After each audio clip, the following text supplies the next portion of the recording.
Hey there, cats and kittens, it's Lord Brimstone here again with Brimstone Plays Blaster Master. Well, I did some checking and it turns out I was actually going the right way after all.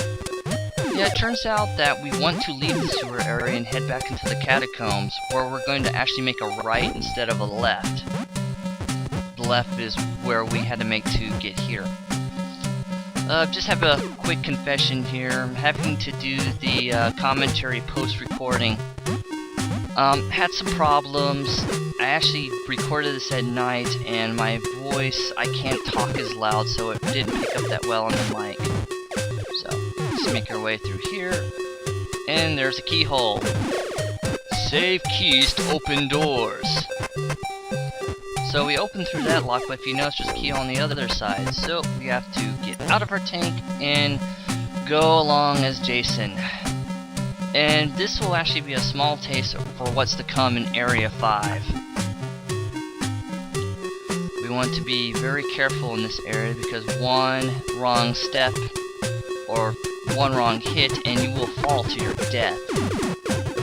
I don't know if you just noticed that, but I did die once here, and I had to edit that out, because, well, I already had a silly death before. Now, it was a stupid death, too. So, just took a hit there, didn't want to deal with it. Can't really hit him from there, just carefully make your way down, ladder to ladder. Nearest platform, and we're down, open the door from the other side, get in our tank, and we're off to Area 5. And right off the bat, we meet an enemy that's going to be a bane of our existence for the first half of this area. The metallic merman. Now right now, they ain't too bad. They only did 1 point of damage to us, and they only take one shot to kill us. But later on, you will see that they will be a royal pain in the ass. And shoot this hermit crab here, because I feel like it. Blow through this wall and just continue down, all the way down. Yep, so we're just gonna make our way all the way down with the tank as far as we can go. And I gotta admit, the music is very serene here. Definitely better compared to Area 4, but the music here just really hides the true horror that will await us in the first half of this stage.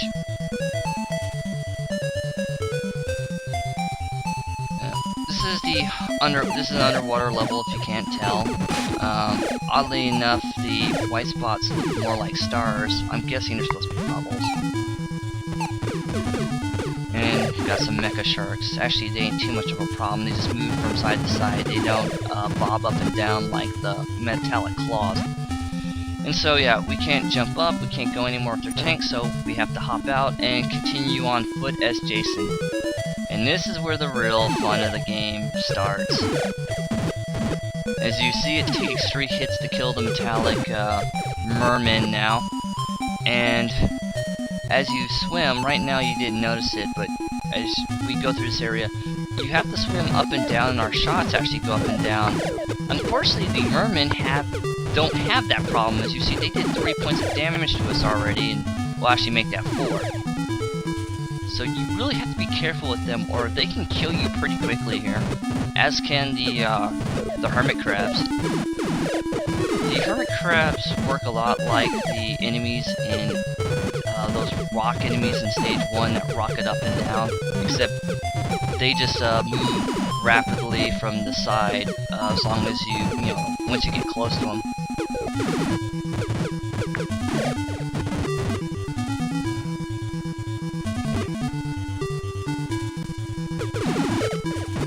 So, over here is where I'm going to actually demonstrate the proper way of taking out the merman. As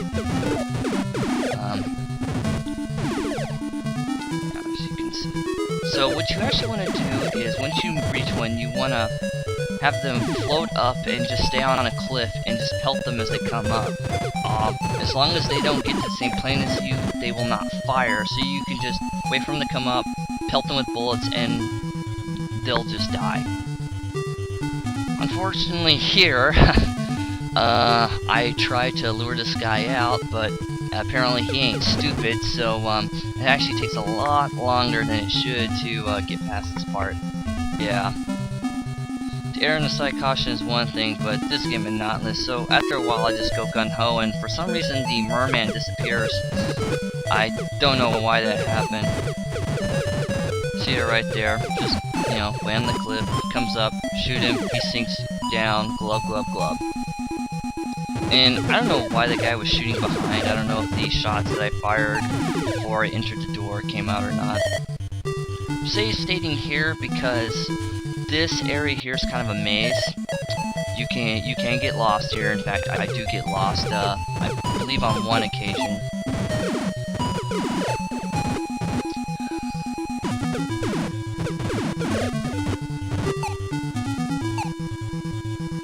So yeah, this stage, it gave a lot of players problems, well, if they got to this stage, mainly because, yeah, you're only in Jason, you spend the first half of the game just with Jason and his little pea shooter going through this place. Because not, as I yeah. Because you're going through this section as Jason, you're going to the boss room as Jason, and you have to go back to your tank as Jason, and yeah, it's pretty, I mean, it's a pretty novel idea. I mean, they kind of make you do some interesting things with Jason and utilize him more, but it's, you know, they could have made Jason a little bit more tougher. And, oh yeah, the mortars you want to stay away from, because as you saw, that thing did half my health. In fact, this is actually the wrong way. I don't notice it yet, but I'll soon realize as soon as I get to that door that, hey, this is the wrong place. Oops. And actually, it's around this time that I realized that my lungs are aching for air. Yeah, Seahut reference. I doubt anyone's gonna get that.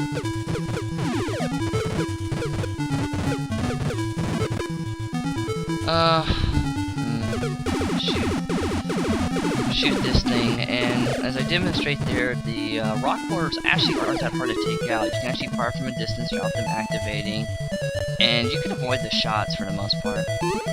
Enter through an airlock, and more red toasters.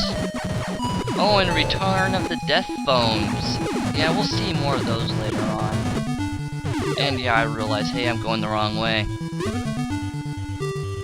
So I'm going to have to go through all the way back to that one part. Actually, right there, I actually paused the game to see where I need to go. So yeah, just going to go through the rock mortars again. I gotta admit, the stage design, like I said, you went through airlocks, it does fit this area. You know, it's not like you go through a water stage and there's like a normal door or something. You know, it does make some mediocre sense. Actually, a lot of the level design, how they actually set up the levels, makes sense in one way or another. And go through. Somehow I don't take a hit there. That was actually pretty lucky. Sometimes, if you catch it just right, you can avoid, if you're bobbing up and down, will actually avoid enemy shots. On the other hand, if you're unlucky, your bobbing up and down will have you run right into shots. So just continuing along through the mecha sharks, and this is actually the right place I need to go, so I'm just gonna go ahead and enter the door here.